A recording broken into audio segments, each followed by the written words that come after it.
Bismillahirrohmanirrohim. Wassalatu wassalamu ala asrofil anbiya mursalin wa ala alihi wa sohbihi ajmain amma ba'du. Alhamdulillahirabbil alamin. Pada pagi hari ini kita berjumpa lagi pada pelajaran pendidikan agama Islam yang diajarkan oleh Ibu Nurul Ainun SAG. Pada pagi hari ini tanggal 21 September 2020 kita akan mempelajari kembali bab 4, yaitu tentang indahnya kebersamaan dengan sholat berjamaah. Pada minggu-minggu kemarin kita sudah mempelajari 3 bab ya. Sekarang kita kembali ke bab baru, yaitu bahan ajarnya indahnya kebersamaan dengan sholat berjamaah. Baiklah anak-anak sekalian, sebelum kita memulai pelajaran, kita berdoa dahulu supaya mendapatkan berkah, mendapatkan rahmat dari Allah. Berdoa mulai. Bismillahirrohmanirrohim. Rabbisrohli sodri wa yassirli amri wahlul uqdatam min lisani yafqahu qauli. Allahumma zidni ilma warzuqni fahma. Baiklah, kita mulai belajar indahnya kebersamaan dengan sholat berjamaah. Pada bab ini kita membahas tentang sholat berjamaah. Apa itu keutamaannya, apa itu sholat berjamaah. Sebelum kita mulai belajar, sibuk sapa dulu kalian. Mudah-mudahan kalian sehat semua, terhindar dari penyakit COVID-19, tetap jaga kesehatan, jaga stamina, makan makanan yang bergizi, cuci tangan, jaga jarak, kalau bepergian pakai masker, jangan lupa pakai masker nak ya. Jaga kesehatan karena sekarang penyakit COVID-19 sudah menaik angkanya atau meningkat. Kita jaga diri kita masing-masing, mudah-mudahan Allah melindungi kita semua dan kita dilindungi selamat dari penyakit, selamat dari virus COVID-19. Alhamdulillah ya Allah. Amin amin amin ya Allah. Baiklah, kita mulai pada bab berikut ini, yaitu tentang indahnya kebersamaan dengan sholat berjamaah. Yaitu pertama, tujuan pembelajaran. Jadi sebelum kita belajar itu ada tujuan. Tujuan pembelajaran pertama, 1. Siswa mampu memahami keutamaan dan keistimewaan dari sholat berjamaah. Jadi kita mampu memahami apa itu keutamaannya atau keistimewaan dari sholat berjamaah. Kenapa kita disuruh berjamaah. Kemudian yang kedua, siswa mengetahui apa saja yang menjadi syarat yang menyebabkan sahnya sholat berjamaah. Jadi yang kedua, siswa mengetahui apa saja yang menjadi syarat menyebabkan sahnya sholat berjamaah. Kalau kalian misalnya belum pernah atau belum melakukan sholat berjamaah, insya Allah ya mulai hari ini, mulai disampaikan materi ini, kita akan lakukan, kita akan membiasakan sholat berjamaah, entah itu di rumah maupun di masjid. Selanjutnya, sholat berjamaah adalah sholat yang dikerjakan oleh 2 orang atau lebih secara bersama-sama dan salah seorang dari mereka menjadi imam dan yang lainnya menjadi makmum. Ulang ya. Sholat berjamaah adalah sholat yang dikerjakan oleh 2 orang atau lebih secara bersama-sama dan salah seorang dari mereka menjadi imam dan yang lainnya menjadi makmum. Itu yang dikatakan sholat berjamaah. Kemudian sholat 5 waktu yang kita lakukan sangat diutamakan dikerjakan secara berjamaah. Apalagi yang laki-laki, nah ya dianjurkan sangat itu untuk berjamaahnya di masjid.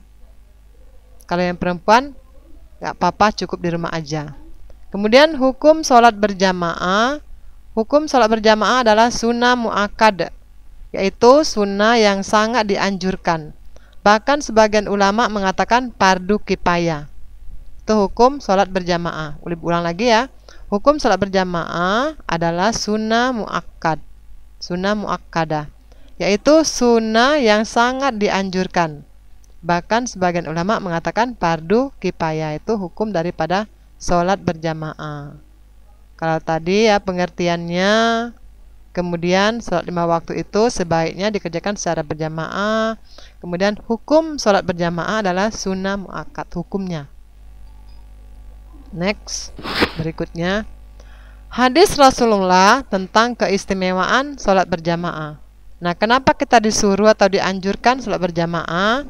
Bagaimana dari hadis riwayat Bukhari dan Muslim berikut ini. Sholatul jama' Bismillahirrahmanirrahim. Sholatul jama'ati afdolu min sholatil fazzi bisab'in wa isri nadaroja. Ulang lagi.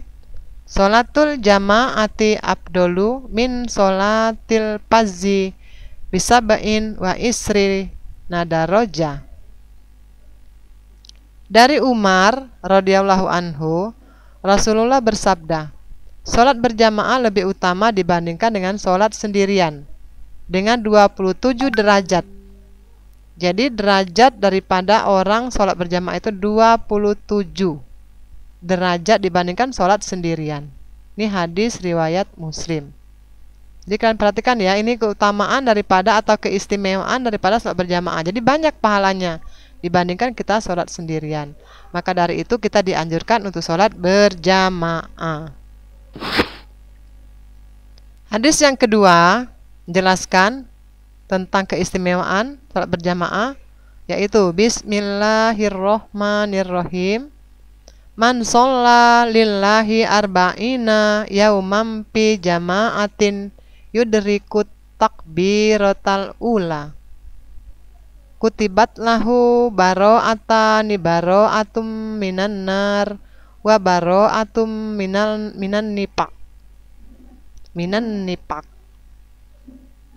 Artinya, siapa yang melaksanakan sholat karena Allah selama 40 hari secara berjamaah.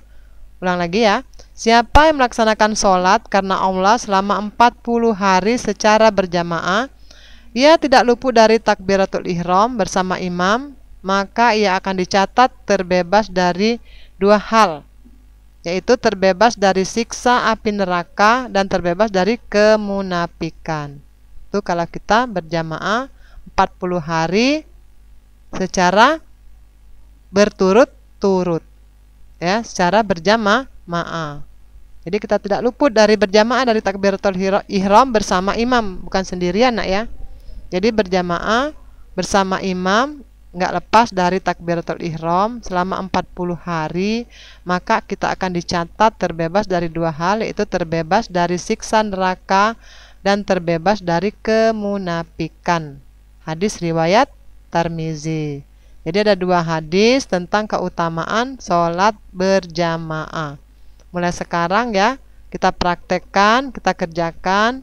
Kalau kita sempatkan kita untuk berjamaah di masjid. Itu ya anjuran kita untuk sholat berjamaah. Kenapa kita disuruh berjamaah? Sholat berjamaah karena sholat berjamaah adalah sholat yang sangat dianjurkan dan biasa dilakukan oleh Nabi Muhammad SAW dan juga mendapatkan pahala yang berlipat ganda, yaitu 27 derajat dibandingkan dengan sholat sendirian. Kemudian syarat sah sholat berjamaah. Kapan dikatakan sholat berjamaah itu sah? Atau kapan orang itu dikatakan sholat berjamaah? Ada syaratnya ya. Yang pertama, syarat sah sholat berjamaah adalah ada imam. Ingat, imam itu adalah pemimpin sholat dalam sholat berjamaah. Pertama ada imam. Kemudian yang kedua ada makmum. Makmum berniat untuk mengikuti imam. Jadi kalau ada imam saja, nggak ada makmum, bukan berjamaah. Atau ada makmum, nggak ada imam, itu bukan berjamaah. Jadi syarat sah sholat berjamaah, pertama imam, kemudian makmum. Makmumnya harus berniat untuk mengikuti imam. Kemudian sholat dikerjakan dalam satu majelis, satu tempat. Ya, sholat dikerjakan dalam satu majelis. Nggak boleh sholat berjamaah itu satu di lapangan, satu dalam rumah misalnya. Jadi harus satu tempat atau satu majelis. Kemudian yang keempat, syarat sahnya itu adalah sholat makmum sesuai dengan sholatnya imam. Ya, tidak boleh mendahului imam. Sholat makmum sesuai dengan sholatnya imam. Itu syarat sah sholat berjamaah. Kalau tidak memenuhi ini, berarti sholat berjamaahnya tidak sah. Kemudian kedudukan. Kedudukan imam dan syarat sah menjadi imam. Bagaimana kedudukan imam dalam sholat berjamaah dan syarat sah menjadi imam? Siapa-siapa yang boleh dikatakan menjadi imam? Imam memiliki kedudukan sebagai pemimpin seluruh jamaah sholat, sehingga menjadi imam pada saat ada syarat yang harus dipenuhi. Jadi imam itu adalah pemimpin seluruh jamaah sholat, sehingga menjadi imam itu harus ada syaratnya. Nggak sembarang orang bisa jadi imam ya. Ya, nggak sembarang orang bisa jadi imam, nggak sembarang orang kita tunjuk aja jadi imam. Padahal mereka tidak mengetahui atau tidak memenuhi kriteria syarat seorang imam. Adapun syarat seorang imam yang harus dipenuhi: 1. Mengetahui syarat dan rukun sholat serta perkara yang membatalkan sholat. Jadi imam itu harus tahu syarat dan rukun sholat serta apa-apa saja yang membatalkan sholat. Kemudian fasih dalam membaca ayat-ayat Al-Quran. Kalau dia nggak fasih, bacanya masih belepotan, masih salah-salah ya, kita jangan tunjuk menjadi imam. Jadi seorang imam itu harus fasih. Fasih artinya bacaannya jelas, terang dan benar dalam membaca ayat-ayat Al-Quran. Kemudian 3, paling luas wawasan agamanya dibanding yang lain. Jadi seorang imam itu punya wawasan agama yang luas dibanding yang lain. Kemudian berakal sehat. Orang gila ya tak boleh jadi imam nak ya. Jadi yang kita pilih jadi imam itu adalah orang yang berakal sehat. Kemudian baligh. Baligh itu sudah cukup umur. Sudah termasuk orang yang dewasa atau cukup umur baligh ya. Kemudian berdiri pada posisi paling depan. Nggak boleh imam berada di belakang ya, atau di samping. Jadi posisi imam itu berada dalam posisi yang paling depan. Kemudian berikutnya, seorang laki-laki, imam itu ya seorang laki-laki, dalam kurung perempuan boleh menjadi imam kalau makmumnya perempuan semua. Jadi imam itu laki-laki. Kalau imamnya laki-laki, dia boleh mengimami jamaahnya itu. Yang jadi makmumnya boleh laki-laki, boleh perempuan. Tapi kalau imamnya perempuan, yang menjadi makmum di belakang itu perempuan semua. Itu kalau imamnya perempuan, makmumnya perempuan. Tetapi kalau imamnya laki-laki, yang jadi makmum boleh laki-laki dan boleh perempuan. Bukannya kalau imamnya laki-laki, makmumnya laki-laki pula semua, enggak ya.